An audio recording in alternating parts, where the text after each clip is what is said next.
নমস্কার, আমি গৌতম বন্দ্যোপাধ্যায়। আপনারা দেখছেন গৌতম ব্যানার্জি অফিসিয়াল। যারা আমার চ্যানেলে এসেছেন, দেখছেন, কমেন্ট করছেন তাদের সকলকে আমার অভিনন্দন জানাচ্ছি। একটা অনুরোধ আছে, আপনারা আমার চ্যানেলটা যদি সাবস্ক্রাইব করেন, কমেন্ট করেন এবং শেয়ার করেন খুব খুশি হব। আর এই সঙ্গে যদি ওই নোটিফিকেশন আইকন যেটা আছে তলায় বেলটা আছে ওইটা যদি অন করে দেন তাহলে আপনাদের কাছে সমস্ত নোটিফিকেশন যাবে এবং আপনারা দেখতে পাবেন। এই রাজ্যের যে রাজনীতি তাই নিয়ে যে বলতে যদি হয়, আমি যদি বলতে চাই তাহলে বলতে হয় যে এই বাংলায় যেটা আগে কোনোদিন দেখিনি সেটা কিন্তু দেখতে পাচ্ছি আমরা এবার।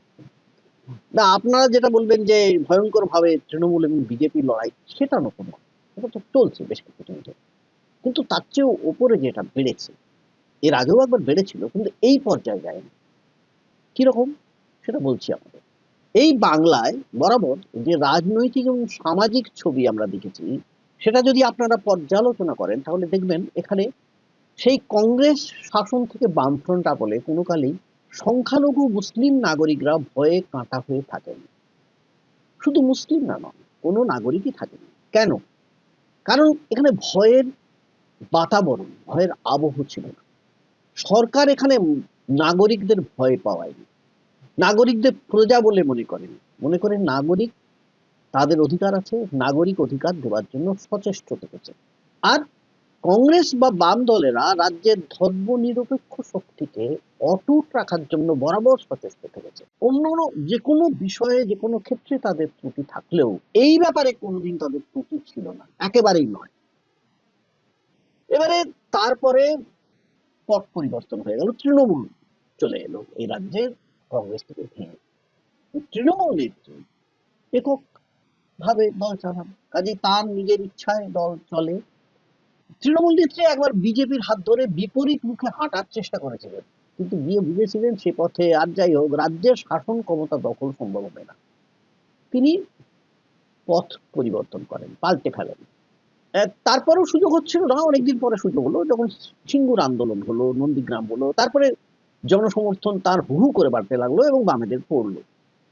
কিন্তু তিনি এই যে ক্ষমতায় এলেন তিনি বিজেপির সঙ্গে সমস্ত ত্যাগ করলেন। কেন করলেন? কারণ তিনি বুঝলেন আর যাই হোক সংখ্যালঘুদের বাদ দিয়ে এই রাজ্যে ক্ষমতা দখল করাটা সম্ভব হবে না এবং উচিত হবে না।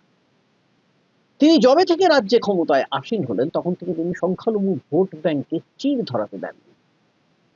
তবে সমস্যা কখনো হলো, সমস্যা হলো যবে থেকে বিজেপি প্রবলভাবে তার বিরুদ্ধে লেগে পড়ল। কেন লেগে পড়ল? এই বিজেপি এলো কিভাবে? দেখুন বিজেপি এসেছে কিন্তু তৃণমূল নেত্রীর সৌজন্যে অনেকটাই। কেন? কারণ তৃণমূল নেত্রী এই রাজ্যে এসেই প্রথম ঘোষণা করলেন এই রাজ্যকে সিপিএম শূন্য করে দেওয়া হবে। ঠিক বিজেপি এখন যেভাবে বলছে যে সারা দেশটাকে নাকি কংগ্রেস শূন্য করে দেবে। করে কি হয়েছে? 400 পারের জায়গায় অনেক নিচে নেমে গিয়েছে। কংগ্রেসকে কিন্তু শূন্য করা যায়। ঠিক সেভাবে এখানেও তো সিপিএম কে শূন্য করা যায়নি এবং যেত না, কিন্তু গেল। কিভাবে গেল? মারধর, রক্তপাত, চিৎকার চেঁচামেচি, হামলা হানা এ সমস্ত চলতে লাগলো। কারা করলো? যারা তৃণমূলের সিকি আধুনিক সমস্ত নেতারা। তারা মনে করলো যদি নিজেদের ক্ষমতা ধরে রাখতে হয় তাহলে এইটাই হচ্ছে একমাত্র পথ। তারা যে গণতান্ত্রিকভাবে নির্বাচিত হয়ে এসেছে, তৃণমূল নেত্রী যে গণতান্ত্রিকভাবে নির্বাচিত এই রাজ্যে এসেছেন সেটা তারা ভুলে গেল। কাজে সেটা শুরু করলো তারা। কিন্তু এর ফলে কি হলো? এর ফলে যে বাম নেতৃত্ব যে আলিমুদ্দিনের তারা কিন্তু সিঁটিয়ে গেল। তাদের বৈপ্লবিক সমস্ত ধ্যান ধারণা সমস্ত ওই লকারে ঢুকিয়ে তারা তালা বন্ধ করে দিল। তারা পথে নামতে পারলেন না, কেউ পারলেন না, কারো সে সাহস হয়। কিন্তু কর্মী সমর্থকরা কোথায় যায়?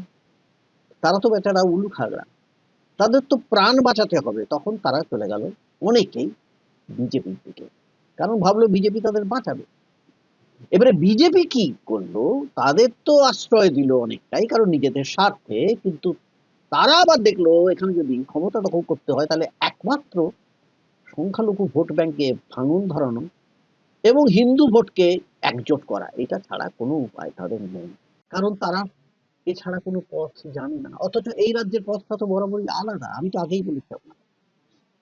তৃণমূল নেত্রী যদি আজ ভিন্ন পথে হাঁটতেন তাহলে কিন্তু তিনি বেশি দিন থাকতে পারতেন না বা আসতেও হয়তো পারতেন না। কিন্তু বিজেপি প্রবলভাবে যখন এই মমতার বিরুদ্ধে সংখ্যালঘু তোষণের অভিযোগ আনতে শুরু করলো, তখন অন্য যে বিরোধী পক্ষরা তারা চুপ করে থাকলো। তারা ভাবলো তৃণমূল চলে গেলেই নিশ্চিন্ত, তারপরেই তারা বোধহয় তেড়ে ফুড়ে নামবেন। বামেরা ভাবলো বিপ্লব হয়ে যাবে এবং বিজেপিকে তখন সরিয়ে ফেলবে। আর কংগ্রেস তো কি ভাবলো আমরাও জানি না, কারণ কংগ্রেসের অবস্থা খুবই খারাপ। এই যে অবস্থাটা হলো, তৃণমূলের এই যে প্রতাপ কারবার জন্য বিজেপি হিন্দুত্বের পথে নামলো এবং সিপিএম চুপ করে থাকলো, এটা কিন্তু আমাদের পক্ষে মোটেই ভালো বিজ্ঞাপন হলো না, কোনোদিনই হবে না। কিন্তু তিনি কি করলেন, মানে তৃণমূল নেত্রী কি করলেন, তিনি নরম হিন্দুত্বের পথে হাঁটতে শুরু করলেন। জগন্নাথ মন্দির, মহাকাল মন্দির, দুর্গাঙ্গন, বিভিন্ন আপনারা জানেন বিভিন্ন ব্যাপার। এইভাবে যখন তিনি চলছেন, তখন বিজেপি দেখলো তাদের কৌশল কি হবে। এইবারে আমরা আসি এই কৌশলটার ব্যাপারে। এই মুহূর্তে এত সত্ত্বেও সংখ্যালঘু ভোট কতখানি তৃণমূল নেত্রীর পাশ থেকে সরে গিয়েছে তার কোনো পরিসংখ্যান, কোনো সমীক্ষাতে না উঠলেও বিজেপি কিন্তু খানিকটা স্বস্তি পেল। কখন? যখন হুমায়ুন মাঠে নামলেন, হুমায়ুন কবির মাঠে নামলেন। এই হুমায়ুন কবির মাঠে নামলো কেন? হুমায়ুনের এই মাঠে নামা কেন, সেটা নিয়ে পরে আসছি কি কারণে হতে পারে। একটা হলো এটা যে সংখ্যালঘু ভোটটা যদি ভেঙে যায় তাহলে বিজেপির সুবিধে। বাকি থাকলো কি? বাকি থাকলো লক্ষ্মীর ভান্ডার। মানে লক্ষ্মীর ভান্ডারে তুষ্ট মহিলা ভোটাররা। এই মহিলা ভোটাররা হচ্ছেন আমাদের তৃণমূল নেত্রীর আরেকটা স্তম্ভ। বিজেপি আগে এই লক্ষ্মীর ভান্ডারকে ভিক্ষা বলে বিদ্রুপ করে ঠকেছে, সেখানে নিয়ে আর সেই কথা বলতে চায় না তারা। বরং অমিত শাহ মানে স্বরাষ্ট্রমন্ত্রী স্বয়ং বলছেন তারা সরকারে এলে মোটেও লক্ষ্মীর ভান্ডার বন্ধ করবেন না। আর বলবেনই বা কি করে, তারা তো বিভিন্ন রাজ্যে লক্ষ্মীর ভান্ডারের মতন প্রচুর ভান্ডার শুরু করে দিয়েছেন মহিলাদের ভোট পাওয়ার জন্য। কাজে এখানে তারা কিছুতেই সেটা বন্ধ করতে পারবেন না। আবার কেউ কেউ মানে এই বঙ্গ বিজেপির নেতা আবার মানে আগে বাড়িয়ে বলছেন যে তারা ক্ষমতায় এলে নাকি লক্ষ্মীর ভান্ডারের অনুদান আরো বাড়িয়ে দেবেন। কিন্তু তবু তো মনে শান্তি নেই। কারণ শান্তিটা আসবে কি করে? এই মহিলা ভোটারদের যদি না ভাঙা যায়, এবারে তাদের মনে শান্তি আনলো কে? শান্তি আনলো ভোটার তালিকা সংশোধন করতে। কেন এই কথাটা বলছি? কারণ দেখুন, বিহারের পর পশ্চিমবঙ্গেও দেখা গেল ভোটার তালিকা থেকে মানে খসড়া তালিকা থেকে বাদ পড়াদের মধ্যে মহিলাদের সংখ্যা উল্লেখযোগ্যভাবে বেশি। এটা কি কোনো কার্যকর সম্বন্ধ আছে? এখন আমরা জানি না। কিন্তু যাকে বলা হয় যেখানে ধোঁয়া উঠবে সেখানে সন্দেহ করা ভালো যে আগুন নিশ্চয়ই লেগেছে বা তলায় আগুন আছে। খসড়া তালিকা থেকে জানা যাচ্ছে যে প্রায় 4 লক্ষ মহিলা ভোটারের নাম তালিকা থেকে বাদ পড়েছে।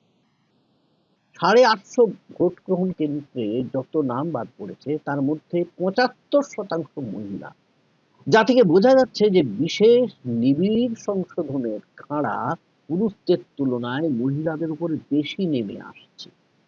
স্বভাবতই যে সন্দেহটা এই বাংলার রাজনীতির মঞ্চে বেশি আলোচিত হচ্ছে তা হলো মা লক্ষ্মীদের প্রতি এত কৃপা কেন বিজেপি? এখানে কি সন্দেহ ওঠা স্বাভাবিক নয়? আশ্চর্যজনক নয় যে বিজেপি এই বাংলায় মহিলা ভোটারদের উপরে সেন দৃষ্টি ফেলেছে। এই বাংলায় তৃণমূল নেত্রীর যে দুই প্রধান রাজনৈতিক ভরকেন্দ্র, যেটা আমি এখন বলছিলাম, একটা হলো সংখ্যালঘু, আরেকটা হচ্ছে মহিলা, মানে মহিলা ভোটার। একদিকে হুমায়ুন মাঠে নেমেছেন, মাঠে নেমে তিনি তৃণমূলের বিরুদ্ধে প্রচার শুরু করেছেন এবং বাবরি মসজিদ নির্মাণের ঘোষণা করেছেন। তাতে তার রাজনৈতিক কৌশলটুকু বুঝতে আর বাকি নেই। তিনি মুখে বলছেন তৃণমূলের ভোট কেটে নেত্রীকে শিক্ষা দিতে চাইছেন। কিন্তু শুধু কি তৃণমূল নেত্রীকে শিক্ষা দিতে চাইছেন? কার্যত কি তিনি বিজেপির সুবিধা করে দিতে চাইছেন না? অবশ্যই চাইছেন। না হলে বিজেপি তার বিরুদ্ধে তেড়ে ফুঁড়ে লাগতো। বিজেপি কখনো চাইতো একজন সংখ্যালঘু মুসলিম নেতা এই রাজ্যে এত বড় বড় কথা বললে বাবরি মসজিদ করবে না, তাই নিয়ে তারা পথে নামবে না, তাই নিয়ে তারা মামলা মোকদ্দমা করবে না? এটা হতে পারে? তারা চুপটি করে আছে। এই মুসলিম ভোটে যদি হুমায়ুন বকলমে বিজেপিকে সুবিধা করে দিতে পারেন তাহলে বাকি থাকলো মহিলা ভোট। এবার সারের প্রক্রিয়ায় মানে এসআইআর এর প্রক্রিয়ায় মহিলা ভোট যদি কমে যায় তাহলে তৃণমূলের ক্ষতি হওয়ার সম্ভাবনা প্রবল। এই সম্ভাবনাটা নিয়ে কিন্তু তৃণমূলকেও ভাবতে হচ্ছে খুব বেশি রকম। দেখুন, কেন্দ্রীয় মন্ত্রী গিরিরাজ সিং তিনি বরাবরই এমন এমন কথা বলেন যে কথাগুলো শুনলে বোঝা যায় যে তার অন্তরে কি ভাব চলছে, যাকে আমরা ঘৃণা ভাষণ বলি সেটাকে কত কৌশলে বলা যায় তিনি সেটা খুব ভালোভাবে রপ্ত করেছেন। তিনি আবার বলেছেন তারা নাকি রাম এবং লক্ষণের বংশজ, তা হবে, এবং তারা রাক্ষসদের ধ্বংস করতে জানে। বেশ, তিনি মনে করছেন বাংলার হিন্দুরা নাকি অভিষেক এবং মমতা ব্যানার্জিকে পাথর ছুঁড়ে ভাগিয়ে দেবে। আচ্ছা, মমতা ব্যানার্জিকে যদি হিন্দুরা পাথর ছুঁড়ে ভাগিয়ে দেয় তাহলে নির্বাচনের আগে ভাগিয়ে দেয়নি কেন, এতদিন ধরে রেখেছে কেন, কিসের স্বার্থে? এ কথার যুক্তি নেই। তা মন্ত্রীর কথায় যুক্তি বা সৌজন্য না খুঁজলেও যেটা দেখা যাচ্ছে, মানে যেটা আছে সেটা হলো উদ্ধত্ত এবং কুমকি। এই চোখ রাঙানিটা মূলত কাদের উপর? যারা নিচু স্তরে আছে, যারা অসহায়, যারা সংখ্যালঘু। সংখ্যালঘু বললে কিন্তু দুজন, মুসলিমরাও যেমন সংখ্যালঘু, মহিলারাও তেমন সংখ্যালঘু, দুজনাকেই ভয় পাওয়ানো যায়। নির্বাচনের আগে বিভিন্ন রাজ্যে ধর্মীয় তাস খেলতে গিয়ে রাম রহিমের মতো দুষ্ট সাধুকে প্যারোলে ছাড়ানোর ব্যবস্থা করে দেয় বিজেপি। আশারামের মতো আসামিকে জেল থেকে বার করতে চেষ্টা ত্রুটি করে না, কিন্তু গণতন্ত্র প্রিয় মানুষকে যতদূর সম্ভব ত্রস্ত করে রাখে বিজেপি, যাতে এই অসহায় নাগরিক শাসকের সামনে কোনো প্রশ্ন করতে সাহস পায় না। মুখে ভাষা জোগানোর পরিবর্তে তাদের চেষ্টা হচ্ছে যাতে জনতা নিষ্প্রাণ জনার্দনে পরিণত হন। আবার অন্যদিকে বিরোধীরা সমানে এই অভিযোগ করে যান, কিন্তু বিজেপি পাত্তা দেয় না। আমি কেন্দ্রীয় স্তরে বলছি, জাতীয় স্তরে বলছি, রাজ্য স্তরে বলছি না। রাজ্য স্তরে কি অবস্থা বিরোধীদের? মহিলাদের ঘন্টার পর ঘন্টা লাইনে দাঁড়িয়ে থাকতে হয় প্রতিদিন। বিচিত্র এবং কঠিন নিয়মের যুব কাষ্ঠে নাগরিকদের গণতান্ত্রিক অধিকার বলি দেওয়ার চেষ্টা হচ্ছে এসআইআরের নামে। অন্তঃসত্ত্বা থেকে বৃদ্ধদের লাইন দাঁড়াতে হচ্ছে, অসুস্থদের দাঁড়াতে হচ্ছে, একটা ত্রাস উদ্রেককারী পরিস্থিতির সৃষ্টি হচ্ছে। অনেকে নির্বাচন কমিশনের এই তুগলকি আচরণকে অপদার্থতা হিসেবে ব্যাখ্যা করতে চান, আমি কিন্তু তা মোটেই মনে করি না।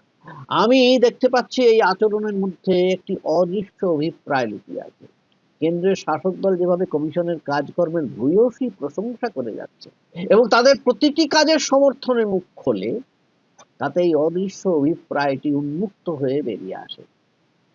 এবারে কি হলো, বিরোধীরা যারা বঙ্গে বিরোধী, মানে মূলত বামেরা এবং কংগ্রেস খানিকটা, তারা কিন্তু তৃণমূল নেত্রীর বিরুদ্ধে বিষোদ্গার করতে ব্যস্ত থাকে। কিন্তু এসআইআরে যেভাবে মানুষ ত্রস্ত হচ্ছে, যেভাবে মানুষ ব্যতিব্যস্ত হচ্ছে, হেনস্থা হচ্ছে, লাঞ্ছিত হচ্ছে, লাঞ্ছিতই বলা যায়, কারণ এইরকম ভাবে অপদস্থের মতো গিয়ে ঘন্টার পর ঘন্টা দাঁড়িয়ে থাকতে হচ্ছে। কি নথি, কি নথি, কোথায় নথি? দরিদ্র মানুষ, অসহায় মানুষ, অশিক্ষিত মানুষ কোথায় পাগলের মতো ছুটছেন, কিন্তু বিরোধীদের কোনো চাপ নেই। দেখবেন আপনার সোশ্যাল মিডিয়ায় সিপিএম এর বিভিন্ন, মানে যারা আর কি, যারা দলীয় কর্মী সমর্থক, তারা গান টান গাইছেন উকুলেলে নিয়ে, কখনো গিটার নিয়ে বিভিন্ন গান গাইছেন, কারণ গান গেয়েই বিপ্লব হবে তারা মনে করেন এই বাংলায়। আসলে তারা মূলত মানুষের পাশে দাঁড়াচ্ছেন।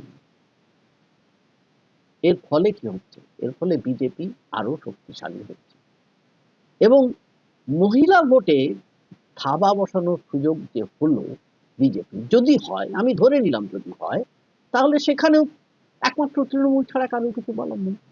এবং তৃণমূল বললে সেটা সহজেই রাজনৈতিক সমীকরণ বলে পাশ কাটিয়ে দিতে পারে বিজেপি, যে তৃণমূল শাসকে আছে তারা ইচ্ছে করে বলছে, বলতেই পারে।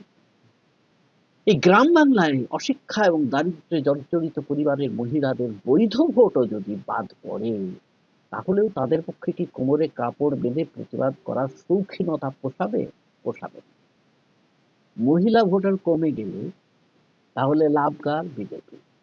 আর অন্যদিকে সংখ্যালঘু ভোট কিন্তু কমই আমরা দেখেছি। যেভাবে ভাবা হয়েছিল, যেভাবে শুভেন্দু ভেবেছিলেন বা সুকান্ত ভেবেছিলেন, মানে শুভেন্দু অধিকারী বা সুকান্ত মজুমদার, সেভাবে হয়নি। কেননা তারা তাদের নথি বহুদিন আগে থেকেই জোগাড় যন্ত্র করে রেখেছেন বেশিরভাগ ক্ষেত্রে। তাহলে তাহলে একটাই উপায় ছিল, ভোটটাকে ভেঙে দেওয়া। হুমায়ুন যদি সে কাজটা করে দিতে পারেন, তাহলে অবশ্যই হুমায়ুন বিজেপিকে কৃতার্থ করবেন। এখন তৃণমূলকে দেখতে হবে যে তারা মহিলা ভোটার এবং সংখ্যালঘু ভোটারকে কি করে ধরে রাখতে পারে। সবচেয়ে কঠিন কাজ এখন তৃণমূল নেত্রীর কাছে এটাই। তবে একটা আশার কথা হচ্ছে কি, যে আমরা যারা এই সমস্ত হিসেব নিকেশ করছি তারা কুয়াশার মধ্যেও অন্তত এই তৃণমূল এবং বিজেপির নির্বাচনী কৌশলটা খানিকটা শিখতে পাচ্ছি, দেখতে পাচ্ছি। আর অন্যদিকে নির্বাচন কমিশন তাদের যে প্রকৃত চেহারাটা সেটা আমাদের সামনে অনেকটাই উন্মুক্ত করে ফেলছেন। আমাদের কাছে বিশেষ করে যারা গণতন্ত্রে বিশ্বাসী তারা অন্তত ভাবছে যে কিছুটা হলেও তো সত্যকে দেখা যাচ্ছে, অতএব সত্যের লহটা হচ্ছে। আজকে এই পর্যন্তই, আবার দেখা হবে আপনাদের সঙ্গে পরের এপিসোডে। সবাই ভালো থাকবেন আর আমার চ্যানেলটাকে সাবস্ক্রাইব করতে ভুলবেন না। নমস্কার।